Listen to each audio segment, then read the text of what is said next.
Let's look closer what the New York Times did before we jump into the US AI copyright. The New York Times is suing ChatGPT, OpenAI, for taking their content, supposedly millions of pages. So they went through a very deliberate prompt process. And I was looking at the legal papers that are currently in there, because this case is a long way from being decided. But in there, OpenAI said they used tens of thousands of prompts, the New York Times. And that by doing that, not only did they violate the terms of service, but they did something that no one thought they could do. They got the content they expected out of ChatGPT, their own content that supposedly was taken. Now, this is a long way from being proven as facts, but this is what's alleged. So let's unpack this to say this is true.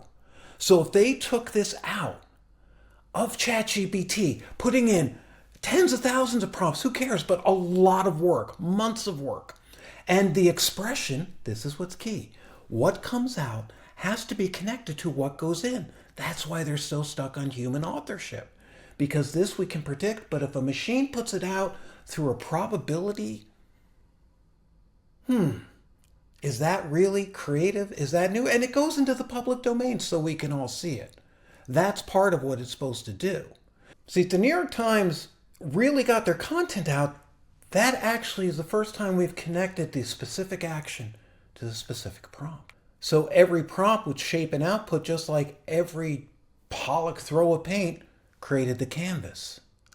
The expression matching the intent, and we'll have to wait for the courts to decide this. It's all about the expression matching what goes in.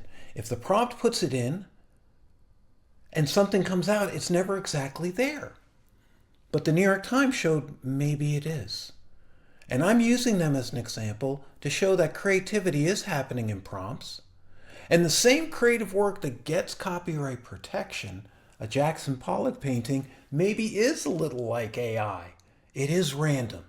And that doesn't mean there is an intent. And that doesn't mean you can get something out. We'll have to see what happens. But let's unpack this and look at the new laws, the new rules. But the US Copyright Office, this is also number 2 of 3. The first one was on AI digital replicas and what you can do when using someone's image and using it in a replica and basically deepfakes. This next one that's up now was about AI copyright. Can we give copyright to things that come out of generative AI? And I'll share with you how they brought some actually really positive findings. But it's number 3 that's coming out probably about this time next year, if everything is right. That's really the key, because that's where they decide what does it mean when you put someone's content into ChatGPT. What licensing, what rules, what liability? Because you can't grant generative AI copyright if you find out later that you don't like the way the content was put together, like many creators say, you stole my content. So we really can't grant a copyright.